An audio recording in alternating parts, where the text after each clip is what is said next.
One of the things that most people don't know who've never ridden a tin can is that a destroyer can go 3 directions at the same time. You see, it can lunge forward, it can drop down, and it can roll starboard or port all at the same time. 3 directions. So you can imagine that if you experienced that for just a few hours, it won't be long until most of us in this room would be doing lunch review, you know? And so I can tell you with some experience that a typhoon class wave or condition is significant. But you know, me describing it for you, I don't think it would really do justice. And so I asked my brother Brandon to help me out. And I thought maybe if you had a little visual aid just to go with it, maybe it would help you just a little bit appreciate what rough water looks like.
Now to give you just a little bit of perspective there, every one of those that you just witnessed, those are what we call super tankers. Now a super tanker tends to be between 1,100 and 1,300 feet long, about 100 to 120 feet abreast, maybe a little wider than that, and they displace about 300 tons of water. So to give you an idea of the kind of seas that we're talking about, the kind of water that you're dealing with there, the ocean is playing with 700 tons like it's nothing. Now, imagine this. That's all steel. That's the most advanced shipping around. It's got this huge weight to it that, believe it or not, actually helps it. Buoyancy is a beautiful thing. Imagine being on a ship 1/5 that size, about 250 to 300 feet in length, about 45 feet abreast, about 40 feet down below the water, made of wood, without propeller, with only a wood rudder, and masted, only with sails to drive it.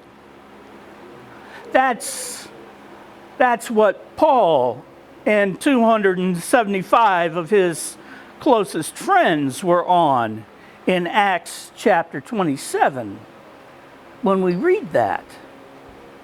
Now, before we look at Acts 27, I realize that some of you have not been with us for the last 3.5 years. And no, as Jess pointed out, that's not how long we've been together as a church. That's how long we've been in the book of Acts. True story. We started in March of 2020, and we are in Acts 27. There's only one more chapter after this, and I think that by Thanksgiving, I think that by the first of the year, we should be through the book of Acts. And it's been an exciting ride, but just to catch you up, if you hadn't been around in the last few weeks or watching on YouTube or any of that nonsense, actually, I know you haven't been watching on YouTube because there's, hi Mom, it's good to see you. But there's 3 or 4 others, I think. But anyway, let me just catch you up where we are, okay? There's a fellow by the name of Paul. Now, Paul, he's sometimes referred to as St. Paul or the Apostle Paul. Now, Paul is a follower of Jesus. Now, that's really important, okay? He's a follower of Jesus, and he's a Jew. And as a follower of Jesus, he's actually really quite effective at convincing people that Jesus is the Son of God and that Jesus is alive. Now, for those of you who maybe think you know the story, maybe you don't know the story, let me just explain it to you. You see, there was a man named Jesus. He's the Son of God. He lived for about 35 years on this earth in the first century in Jerusalem and Judea and surrounding areas. He died a very real death. He was raised to life by a very real God, who this God, by the way, is in existence, whether you have very real doubts, very real cynicism, or very real skepticism, because our belief in him does not adversely impact his existence. And so, when Paul meets Jesus after he was supposed to have been executed, which he was, but then after he rose again, and once Paul starts being really effective about convincing people that he saw Jesus and that Jesus is alive, most of the Jewish people, they want to kill Paul. That's pretty much it. Everywhere Paul goes, people want to kill him. I have that effect on people. It just, but not to the extent he has, because along a few chapters before this, he's in Jerusalem, which at the time, about 56 AD, CE, depending on which initials you want to use, he gets mobbed in the temple in Jerusalem because they think he's defiled the temple. The Jews do. Now, you need to know that the temple in Jerusalem and Jerusalem's the capital of the Jewish faith, the Jewish religion, the Jewish culture, the Jewish everything, or at least it was at that time, right? And so a mob comes and they try to kill Paul, and he gets rescued by Roman guards. And get this, the mob doesn't get arrested, Paul gets arrested. Sounds like parts of Baltimore. So Paul gets arrested, and he's in jail for 2 years without a trial. He goes before a number of authorities. And then finally, when it looks like they're going to send him from the capital, the Roman capital of the area of Judea called Caesarea Philippi, they're going to send him back to Jerusalem for trial. He knows that he's going to be killed if he goes back. He appeals to Caesar, which he can do because it just so happens that Paul, even though he's a Jew, he's also a Roman citizen, and he has that right. And so he finds himself, Acts 27, in typhoon kind of conditions, and he's trying to make his way to Rome, where he's supposed to appear before Caesar. Now, that, for the most part, that kind of catches you up to where we are. Does that make sense? Are you guys with me? Yeah? Okay, the only other thing, let me just tell you this because it's a little bit important. The guy who writes this book is a fellow named Luke. He's Dr. Luke. He's a physician. He's also a historian. He's a really quite accomplished historian. And so he happens to be with Paul in Acts 27. So when you notice, there'll be a couple of places where you'll notice where he will say we. it's because he's with him. He's not just imagining what happened. He's with him when all of this is going down, okay? So what I want to do is I want to kind of take us through just a quick kind of color commentary of some of the verses that were read so well for us, okay? Now, here's my question for you, just before we begin. Do any of you happen to remember the Blues Brothers? Yeah? Okay, good. Dante, you know the Blues Brothers? I love you. You're my hero. You're the only 18-year-old in the world who knows who the Blues Brothers are. So the Blues Brothers, for those of you who don't remember, John Belushi, Dan Aykroyd, they were supposedly on a mission from God, right? Well, it just so happens that Paul is actually on a mission from God, and this Acts 27 is an account of part of that mission. And so, here's the question I have for you. Do any of you remember what foreshadowing is? Do you remember, some of us, do they still teach literature? I learned that for my definition, it might be a part of shadowing in psychology. For example, when a child is just too attached to a parent. Yeah, no, this is literature. Okay, Karen? So yeah, so psychology, I don't know because I'm not that bright. But in literature, I know what foreshadowing is. Well, I used to know what foreshadowing is, and Jesse knows what foreshadowing is. But foreshadowing is basically when something happens in the story to hint at what's going to happen, right? So like, for instance, she breaks her shoestring when she's trying to tie her shoes, and then she winds up on the Titanic. You know what I mean? But what it is it's foreshadowing tends to be subtle, right? Foreshadowing tends to be subtle. And as you read Dr. Luke, you're going to find that even though it seems like foreshadowing, it's more like telegraph in his punch. I mean, it's like a brick through the window, kind of subtle. So Luke makes it a point of us, it makes it a point that we should know from the outset that this trip is going to go in a bad way. A day that can't get any worse? Yeah, this is going to be kind of like a month that can't get any worse. So look with me at Acts chapter 27. I want to pick up the action in verse 4. I just want to read a handful of verses and then make some observation, read a handful, and that sort of thing. Okay, you ready? So verse 4. Putting out to sea from there, we encountered strong headwinds that made it difficult to keep the ship on course. So we sailed north of Cyprus between the island and the mainland. Keeping to the open sea, we passed along the coast of Cilicia and Pamphylia, landing at Myra in the province of Lycia. There, the commanding officer found an Egyptian ship from Alexandria that was bound for Italy, and he put us on board. We had several days of slow sailing, and after great difficulty, we finally neared Cnidus. But the wind was against us, so we sailed across to Crete and along the sheltered coast of the island past the Cape of Salmone. We struggled along the coast with great difficulty and finally arrived at Fair Havens, near the town of Lasea.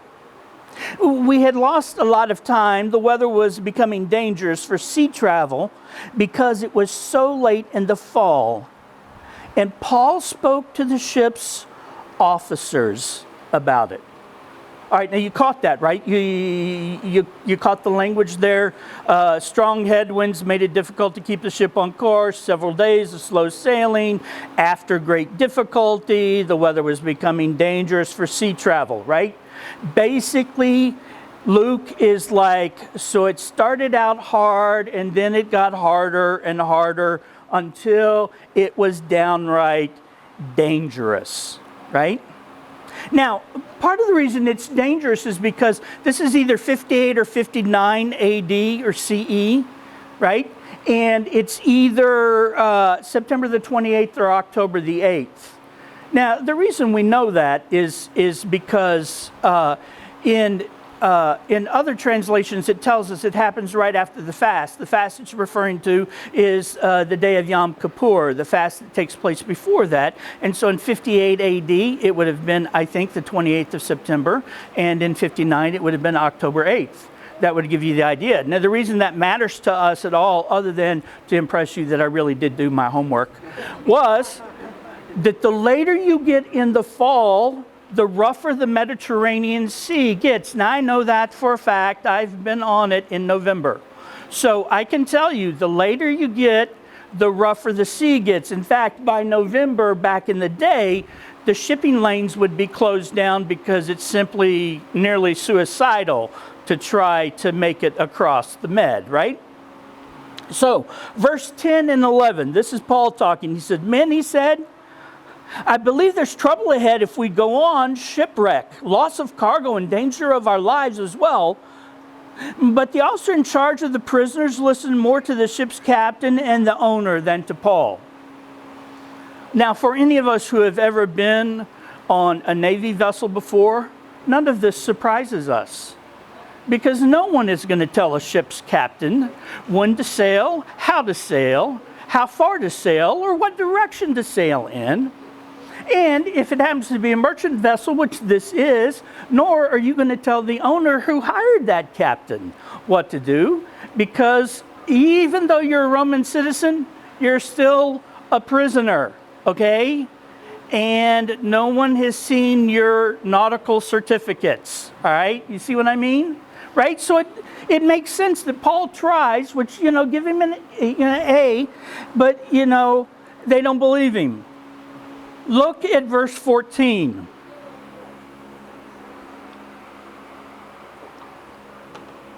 The weather changed abruptly, and a wind of typhoon strength called a northeaster burst across the island and blew us out to sea. The little video was typhoon strength. That was typhoon strength water, all right? That's about 45 to 60 nautical miles an hour. That's the wind. So that's 45 to 70 miles per hour, okay? Verse 15. The sailors couldn't turn the ship into the wind, so they gave it up and they let it run before the gale. All that means is that's automatic pilot. Nothing else to do, so just kind of, bail water with your bucket. Verse 16, we sailed along the sheltered side of a small island named Clauda, where with great difficulty we hoisted aboard the lifeboat being towed behind us. Then the sailors bound ropes around the hull of the ship to strengthen it. They were afraid of being driven across to the sandbars of Syrtis off the African coast. So they lowered the sea anchor to slow the ship, and they were driven before the wind. So the ropes, the idea is the ropes were dropped down along the keel and then tied, because this was most probably a grain ship. And I don't know, I'm a country boy, so I know this, and you may not know this, but when grain gets wet, it swells. So even if you keep the hatches battened down and all that, the wood is just going to kind of come apart, and the whole thing is going to, it's going to be a really big loaf of bread. And so they do the ropes to try to keep the ship together, right? And then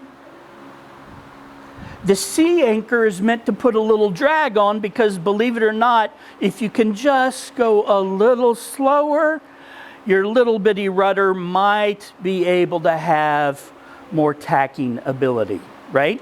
Okay, the next day, as gale force winds continued to batter the ship, the crew began to throwing the cargo overboard. Well, not all the cargo. They didn't throw the people overboard, thankfully. But they're lightening the ship. The reason they're lightening the ship is because they need to try to get it up on the waves. You would think, well, that's just going to be a whole lot more of a mess, right? Except if it's not down in the water, then waves don't swamp it and it doesn't become a submarine, all right? The following day, they even took some of the ship's gear, which is pretty significant, and they threw it overboard. Now they're getting desperate. Verse 20, the terrible storm raged for many days, blotting out the sun and the stars until at last all hope was gone.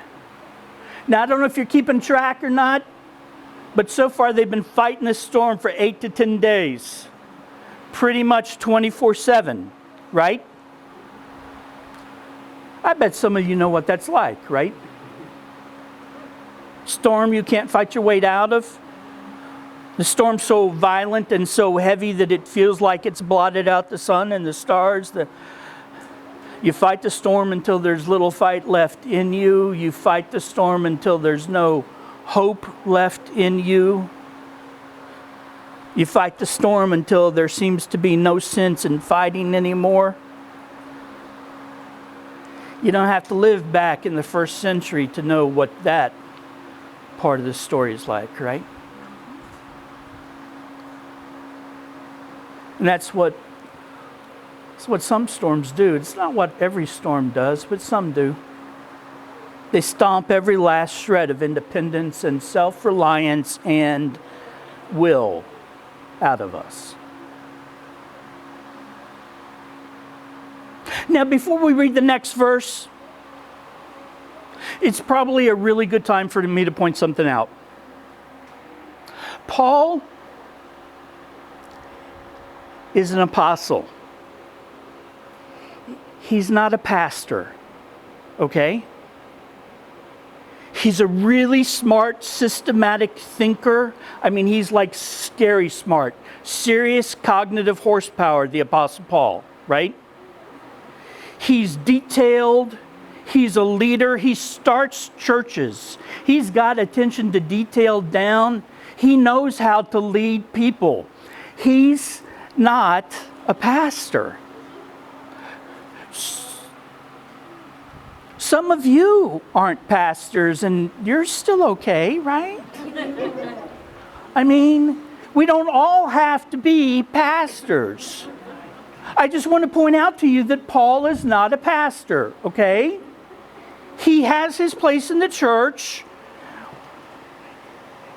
and there might be some who would say that he's a little insensitive. Verse 21. No one had eaten for a long time. Finally, Paul called the crew together and said, "Men, you should have listened to me in the first place and not left Crete. You would have avoided all this damage and loss." Wow.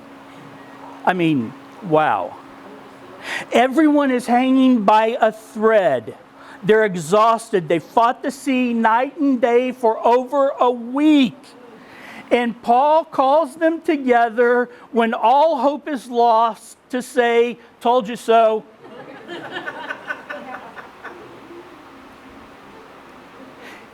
If anyone accuses me of being insensitive in the future, I'm quoting this verse to you.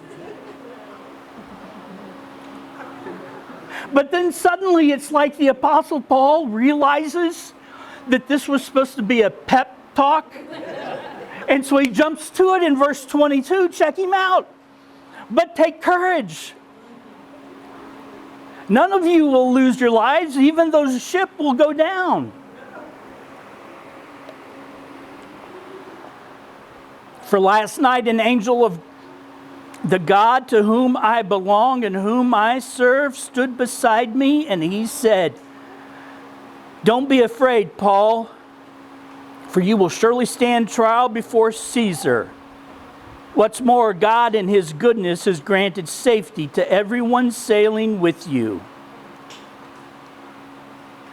So take courage, for I believe God.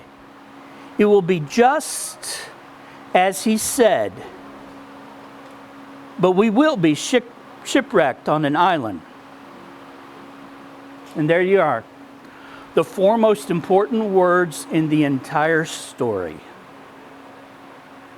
For I believe God.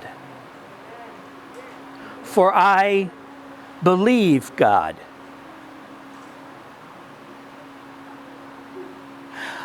For I believe God, it will be just as He said.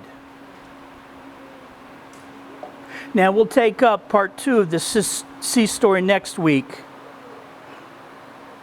But mind if I just offer you a handful of takeaways for you to ponder?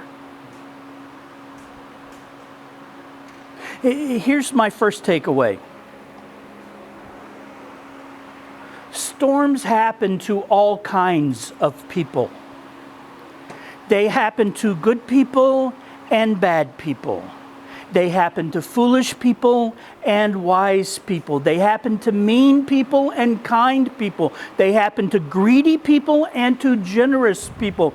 Any way you want to divide up humanity, storms happen.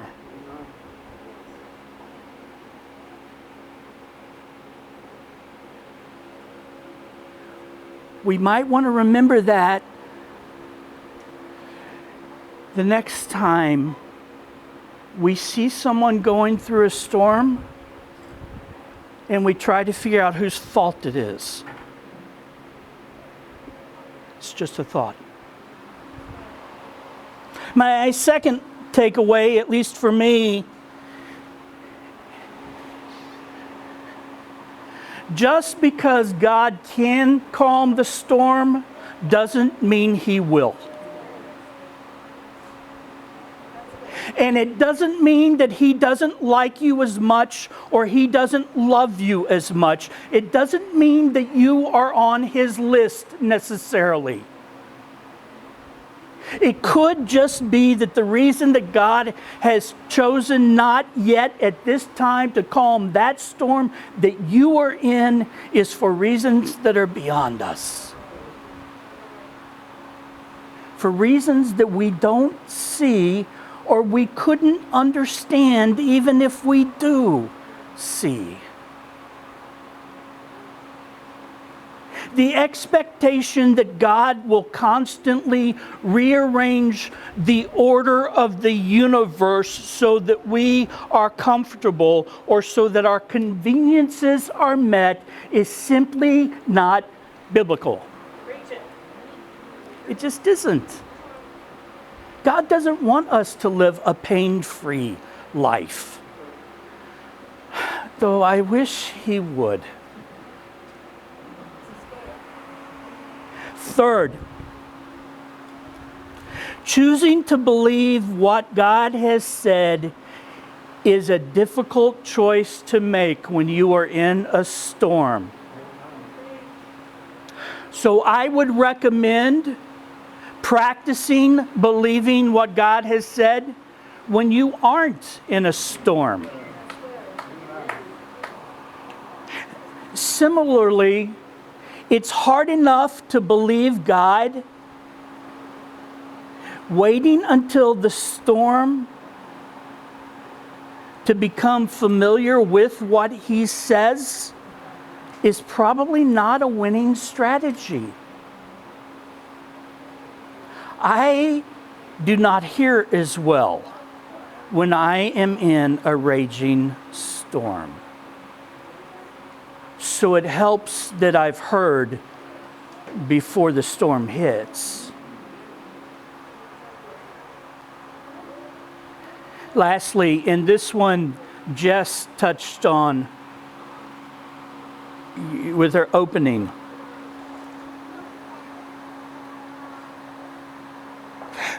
nobody has to go through a storm by themselves. See, what some folks at least don't understand about being church, about being family, is there are days and weeks and sometimes periods when we borrow faith from each other.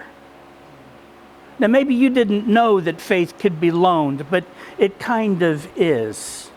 You see, we come together and someone talks openly and honestly about what God is doing, or the trial or the challenge, or what God has yet to do that they're still waiting for Him to do. And others of us, our faith is built up.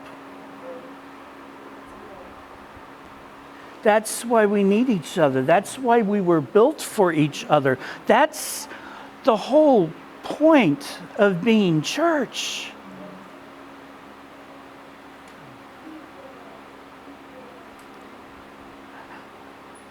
My belief in God and your belief in God, it rubs off each other. It does. Maybe it's not always contagious, but it's certainly a nudge. And sometimes a nudge is all we need. Would you pray with me?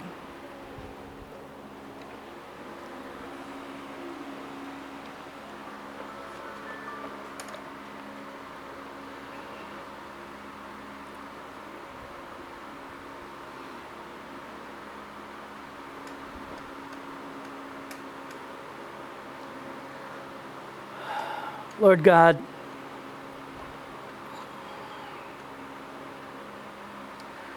the older I get, the less I know.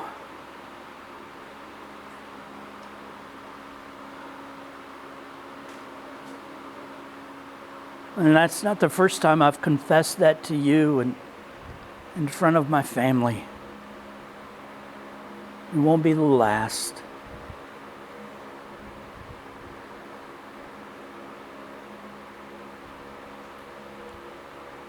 But I ask God that you would give us enough faith to believe you are who you say you are. I pray that you would give us enough faith that we might encourage one another, whatever storms we're in. I pray, God, that you would make us like Paul in the sense that he was ultimately concerned about what was going to happen to everybody else in the storm and not just himself.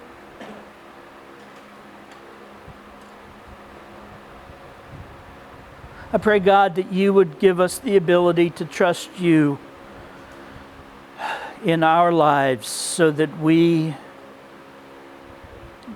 can focus on loving those around us. And when we fail and when we lose perspective, which we do, I ask God for your grace and the understanding and support of our church family. We love you, God. Thank you for loving us. Amen.